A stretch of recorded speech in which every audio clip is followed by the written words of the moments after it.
EnCrypted, the Classic Horror Podcast. Tales of supernatural horror and suspense.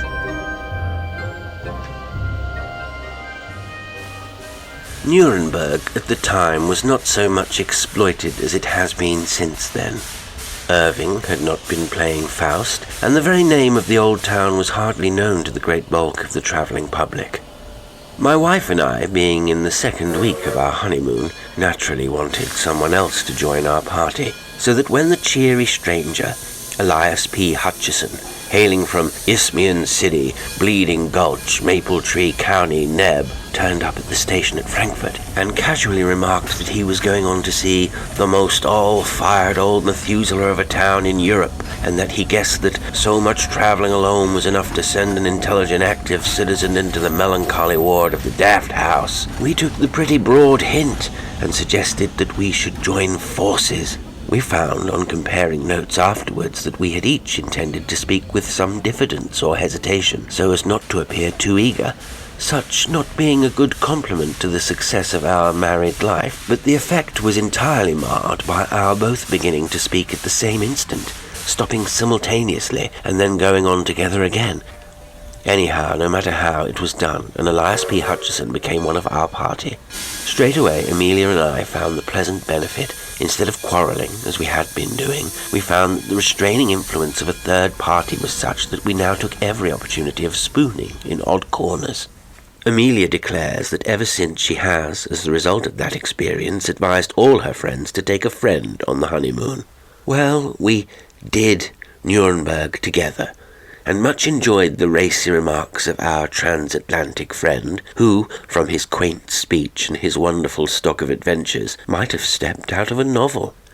We kept for the last object of interest in the city to be visited the Burg, and on the day appointed for the visit strolled round the outer wall of the city by the eastern side. The Burg is seated on a rock dominating the town, and an immensely deep fosse guards it on the northern side.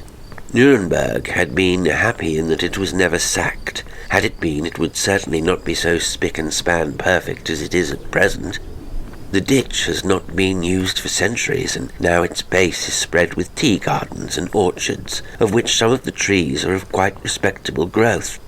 As we wandered round the wall, dawdling in the hot July sunshine, we often paused to admire the views spread before us, and in especial the great plain covered with towns and villages and bounded with a blue line of hills like a landscape of Claude-Lorraine. From this we always turned with new delight to the city itself, with its myriad of quaint old gables and acre-wide red roofs dotted with dormer windows, tier upon tier. A little to our right rose the towers of the Burg, and nearer still, standing grim, the Torture Tower, which was, and is perhaps, the most interesting place in the city. For centuries the tradition of the Iron Virgin of Nuremberg has been handed down as an instance of the horrors of cruelty of which man is capable. We had long looked forward to seeing it, and here at last was its home. In one of our pauses we leaned over the wall of the moat and looked down. The garden seemed quite 50 or 60 feet below us, and the sun pouring into it with an intense, moveless heat like that of an oven. Beyond rose the grey, grim wall, seemingly of endless height, and losing itself right and left in the angles of bastion and counterscarp. Trees and bushes crowned the wall, and above again towered the lofty houses on whose massive beauty time has only set the hand of approval. The sun was hot, and we were lazy. Time was our own, and we lingered, leaning on the wall. Just below us was a pretty sight, a great black cat lying stretched in the sun, whilst round her gambolled prettily a tiny black kitten. The mother would wave her tail for the kitten to play with, or would raise her feet and push away the little one as an encouragement to further play. They were just at the foot of the wall, and Elias P. Hutchison, in order to help the play, stooped and took from the walk a moderate-sized pebble. "See," he said, "I will drop it near the kitten, and they will both wonder where it came from."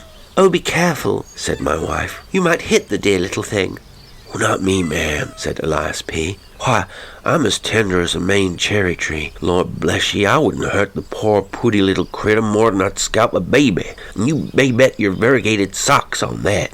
See, I'll drop it fur away on the outside so's not to go near her." Thus saying, he leaned over and held his arm out at full length and dropped the stone.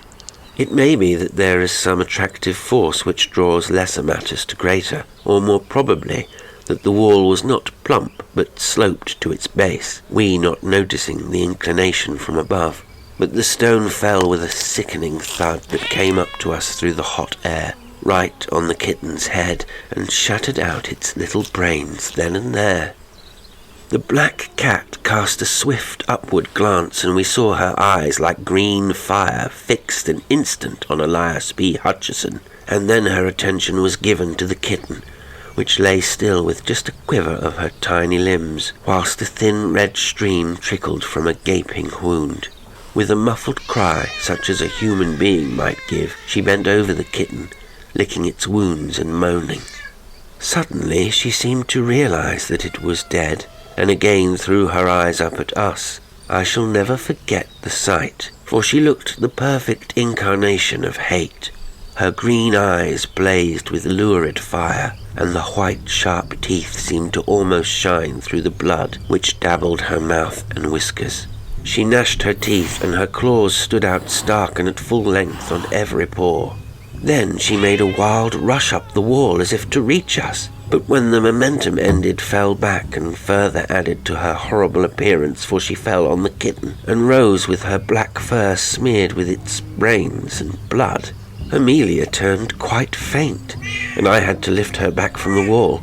There was a seat close by in shade of a spreading plane tree, and here I placed her while she composed herself. Then I went back to Hutcheson, who stood without moving, looking down on the angry cat below. As I joined him, he said, "Well, I guess they're the savagest beast I ever see, except once when an Apache squaw had an edge on a half-breed what they nicknamed Splinters, because of the way he fixed up her papoose, which he stole on a raid, just to show that he appreciated the way they'd given his mother the fire torture. She got that kind of look so set on her face that it just seemed to grow there. She followed Splinters more than 3 years, till at last the braves got him and handed him over to her. They did say that no man, white or Indian, had ever been so long a-dying under the tortures of the Apaches. The only time I ever see her smile was when I wiped her out. I came on the camp just in time to see Splinters pass in his checks, and he wasn't sorry to go either. He was a hard citizen, and though I never could shake with him after that papoose business, for it was bitter bad, and he should have been a white man, for he looked like one, I seed he got paid out in full. Darn me, but I took a piece of his hide from one of the skinning posts and had it made into a pocketbook. It's here now," and he slapped the breast pocket of his coat. Whilst he was speaking, the cat was continuing her frantic efforts to get up the wall. She would take a run back and then charge up, sometimes reaching an incredible height. She did not seem to mind the heavy fall which she got each time, but started with renewed vigor, and at every tumble her appearance became more horrible. Hutcheson was a kind-hearted man. My wife and I had both noticed little acts of kindness to animals, as well as to persons, and he seemed concerned at the state of fury to which the cat had wrought herself. "Well now," he said, "I do declare that poor critter seems quite desperate. There, poor thing. It was all an accident, though that won't bring back your little one to you. Say, I wouldn't have had such a thing happen for 1,000. Just shows what a clumsy fool of a man can do when he tries to play. Seems I'm too darn slip-handed to even play with a cat. Say, Colonel," it was a pleasant way he had to bestow titles freely, "I hope your wife don't hold no grudge against me on account of this unpleasantness. Why, I wouldn't have had it occur on no account." He came over to Amelia and apologized profusely, and she, with her usual kindness of heart, hastened to assure him that she quite understood that it was an accident. Then we all went again to the wall and looked over. The cat, missing Hutcheson's face, had drawn back across the moat, and was sitting on her haunches as though ready to spring. Indeed, the very instant she saw him, she did spring, and with a blind, unreasoning fury, which would have been grotesque, only that it was so frightfully real. She did not try to run up the wall, but simply launched herself at him as though hate and fury could lend her wings to pass straight through the great distance between them. Amelia, woman-like, got quite concerned and said to Elias P. in a warning voice, "Oh, you must be very careful. That animal would try to kill you if she were here. Her eyes look like positive murder." He laughed out jovially. "Excuse me, ma'am," he said, "but I can't help laughing. Fancy a man that has fought grizzlies and Indians being careful of being murdered by a cat." When the cat heard him laugh, her whole demeanour seemed to change. She no longer tried to jump or run up the wall, but went quietly over, and sitting again beside the dead kitten began to lick and fondle it as though it were alive. "See," said I, "the effect of a really strong man. Even that animal in the midst of her fury recognizes the voice of a master and bows to him." "Like a squaw," was the only comment of Elias P. Hutcheson as we moved on our way round the city fosse. Every now and then we looked over the wall, and each time saw the cat following us. At first she had kept going back to the dead kitten, and then as the distance grew greater, took it in her mouth and so followed. After a while, however, she abandoned this, for we saw her following all alone. She had evidently hidden the body somewhere.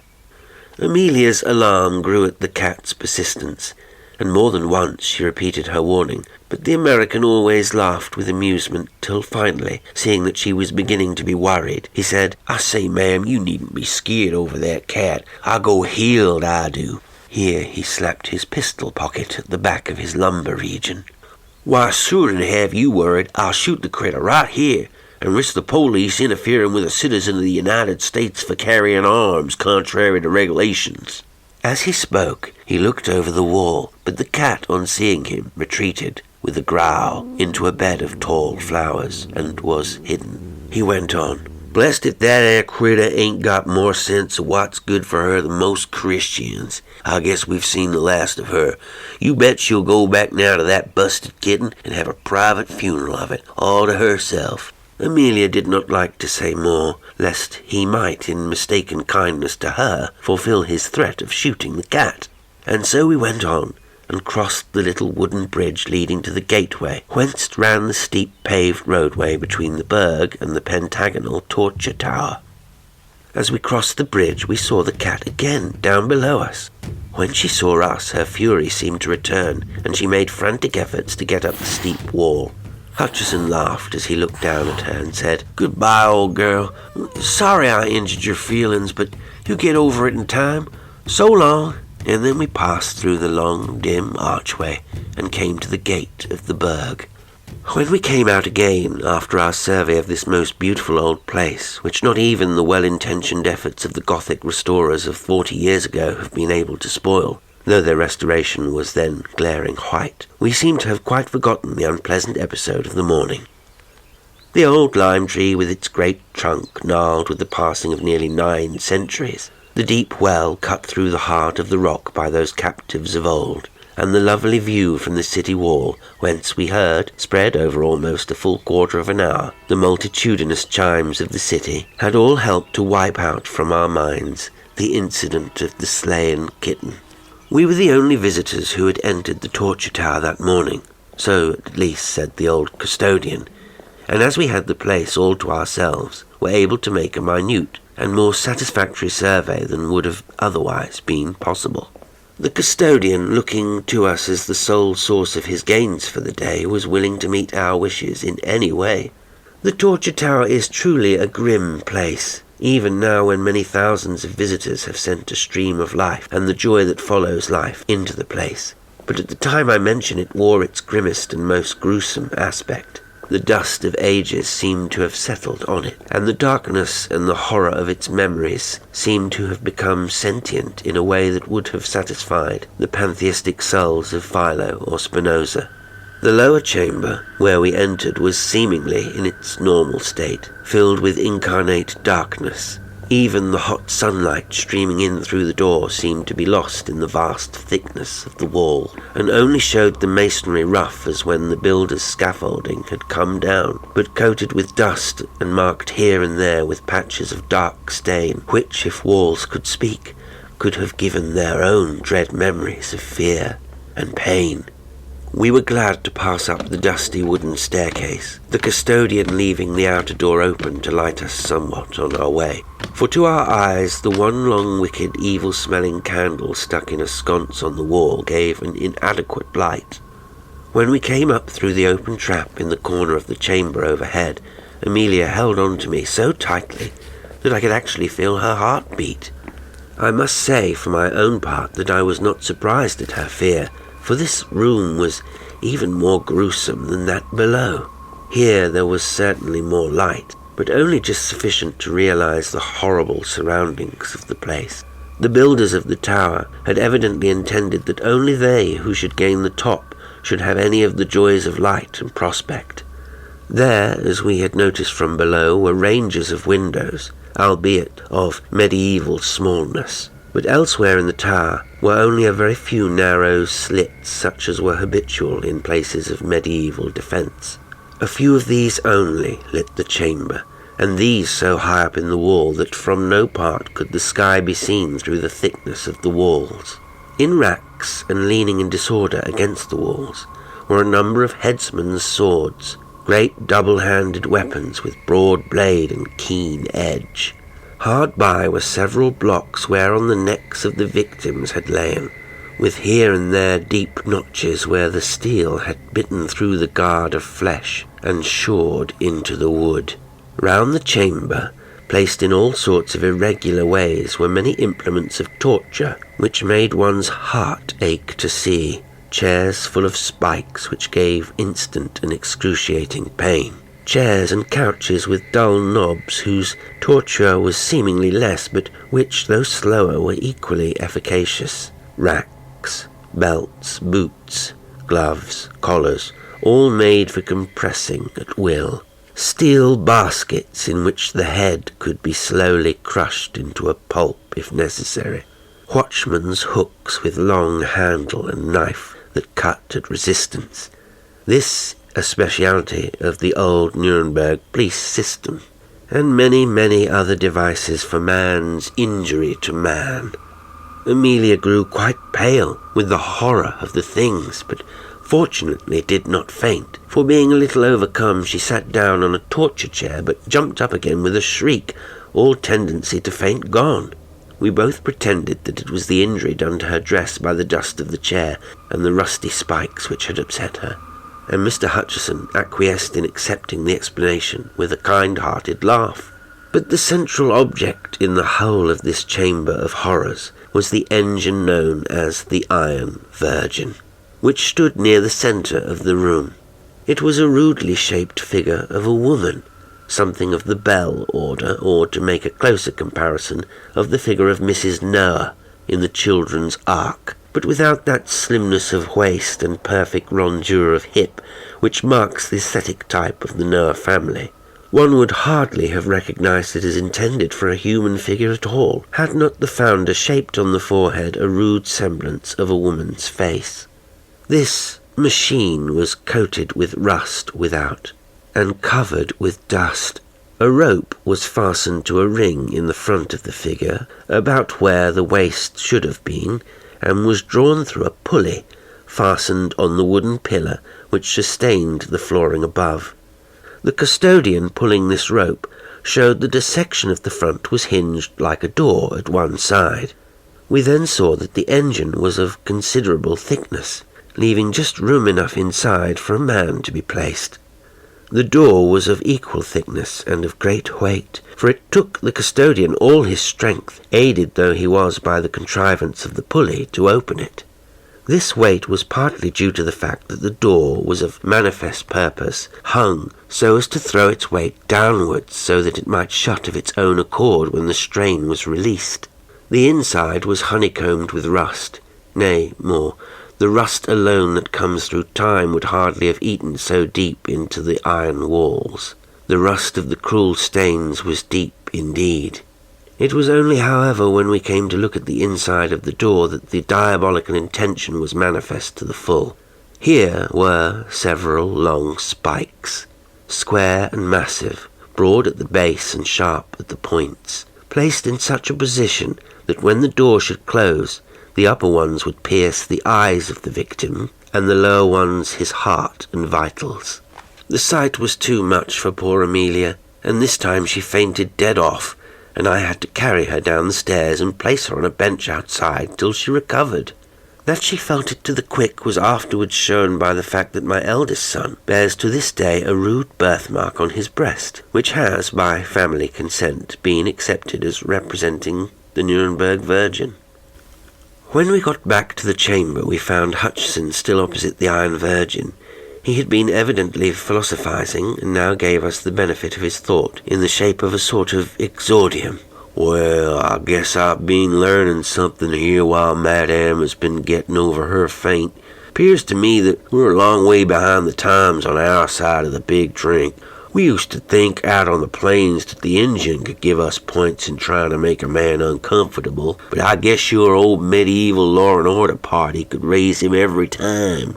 Splinters was pretty good in his bluff on the Squaw, but this here young miss held a straight flush all high on him. The points of them spikes are sharp enough still, though even the edges are eaten out by what used to be on 'em. It'd be a good thing for our Indian section to get some specimens of this here play toy to send round to the reservations, just to knock the stuffing out of the bucks, and the squaws too, by showing them as how old civilization lays over them at their best. Guess but I'll get in that box a minute, just to see how it feels." "Oh, no, no," said Amelia. "It is too terrible." "Guess, ma'am, nothing's too terrible to the exploring mind. I've been in some queer places in my time. Spent a night inside a dead horse while a prairie fire swept over me in Montana territory. Another time, slept inside a dead buffalo when the Comanches was on the warpath, and I didn't care to leave my kyard on them. I've been 2 days in a caved-in tunnel in the Billy Bronco gold mine in New Mexico, and was one of the 4 shut up for 3 parts of a day and the case on what slid over on her side when we was setting the foundations of the Buffalo Bridge. I've not funked an odd experience yet, and I don't propose to begin now." We saw that he was set on the experiment, so I said, "Well, hurry up, old man, and get through it quick." "All right, General," said he, "but I calculate we ain't quite ready yet. The gentlemen, my predecessors, what stood in that there canister, didn't volunteer for the office. Not much, and I guess there was some ornamental tying up before the big stroke was made. I want to go into this thing fair and square, so I must get fixed up proper first. I dare say this old galoot can rise some string and tie me up, according to sample." This was said interrogatively to the old custodian, but the latter, who understood the drift of his speech, though perhaps not appreciating to the full the niceties of dialect and imagery, shook his head. His protest was, however, only formal and made to be overcome. The American thrust a gold piece into his hand, saying, "Take it, pard. It's your part, and don't be scared. This ain't no necktie party that you're asked to assist in." He produced some thin, frayed rope and proceeded to bind our companion with sufficient strictness for the purpose. When the upper part of his body was bound, Hutcheson said, "Now hold on a moment, Judge. Guess I'm too heavy for you to tote into the canister. You just let me walk in, and then you can wash up regarding my legs." Whilst speaking, he had backed himself into the opening, which was just enough to hold him. It was a close fit, no mistake. Amelia looked on with fear in her eyes, but she evidently did not like to say anything. Then the custodian completed his task by tying the American's feet together, so that he was now absolutely helpless and fixed in his voluntary prison. He seemed to really enjoy it, and the incipient smile which was habitual to his face blossomed into actuality as he said, "Guess this here Eve was made out of the rib of a dwarf. There ain't much room for a full-grown citizen of the United States to hustle. We used to make our coffins more roomier in Idaho territory. Now, Judge, you just begin to let this door down slow onto me. I want to feel the same pleasure as the other Jays had when those spikes began to move toward their eyes."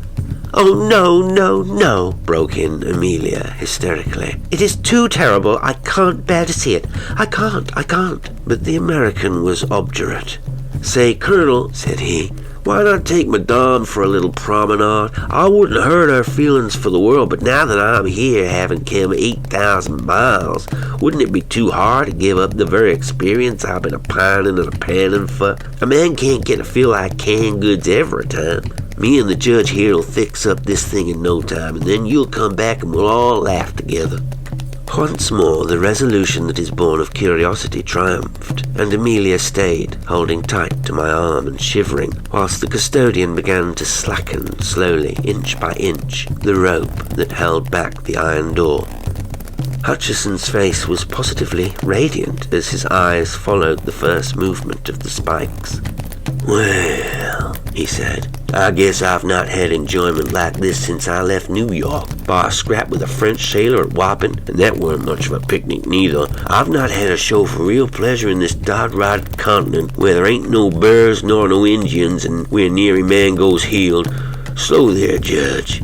Don't you rush this business. I want a show for my money this game, I do." The custodian must have had in him some of the blood of his predecessors in that ghastly tower, for he worked the engine with a deliberate and excruciating slowness which, after 5 minutes, in which the outer edge of the door had not moved half as many inches, began to overcome Amelia. I saw her lips whiten and felt her hold upon my arm relax. I looked around an instant for a place whereon to lay her, and when I looked at her again, found that her eye had become fixed on the side of the Virgin. Following its direction, I saw the black cat, crouching out of sight. Her green eyes shone like danger lamps in the gloom of the place, and their colour was heightened by the blood which still smeared her coat and reddened her mouth. I cried out, "The cat! Look out for the cat!" But even then she sprang out before the engine. At this moment she looked like a triumphant demon. Her eyes blazed with ferocity. Her hair bristled out till she seemed twice her normal size, and her tail lashed about as does a tiger's when the quarry is before it. Elias P. Hutchison, when he saw her, was amused, and his eyes positively sparkled with fun, as he said, "Darned if the squaw ain't got on all her war paint. Just give her a shove off if she comes any of her tricks on me, for I'm so fixed everlastingly by the boss that darn my skin if I can keep my eyes from her if she wants 'em. Easy there, Judge. Don't you slack that rope or I'm euchred." At this moment, Amelia completed her feint, and I had to clutch hold of her round the waist or she would have fallen to the floor. Whilst attending to her, I saw the black cat crouching for a spring and jumped up to turn the creature out. But at that instant, with a sort of hellish scream, she hurled herself, not as we expected at Hutchison, but straight at the face of the custodian. Her claws seemed to be tearing wildly as one sees in the Chinese drawings of the dragon rampant, and as I looked I saw one of them light on the poor man's eye, and actually tear through it and down his cheek, leaving a wide band of red where the blood seemed to spurt from every vein. With a yell of sheer terror, which came quicker than even his sense of pain, the man leaped back, dropping as he did so the rope which held back the iron door. I jumped for it, but was too late, for the cord ran like lightning through the pulley block, and the heavy mass fell forward from its own weight. As the door closed, I caught a glimpse of our poor companion's face. He seemed frozen with terror. His eyes stared with a horrible anguish as if dazed, and no sound came from his lips. And then the spikes did their work. Happily, the end was quick, for when I wrenched open the door they had pierced so deep that they had locked in the bones of the skull through which they had crushed, and actually tore him, it, out of his iron prison till, bound as he was, he fell at full length with a sickly thud upon the floor, the face turning upward as he fell. I rushed to my wife, lifted her up and carried her out, for I feared for her very reason if she should wake from her faint to such a scene. I laid her on the bench outside and ran back. Leaning against the wooden column was the custodian, moaning in pain, whilst he held his reddening handkerchief to his eyes. And sitting on the head of the poor American was the cat, purring loudly as she licked the blood which trickled through the gashed socket of his eyes. I think no one will call me cruel, because I seized one of the old executioner's swords and shore her in two as she sat. Today's story was The Squaw by Bram Stoker. It was read by Jasper L'Estrange. If you enjoy the EnCrypted Classic Horror Podcast, please like, subscribe, follow, share, comment, and read the description for more information about the show and how you can engage with it. Until next time, sweet dreams.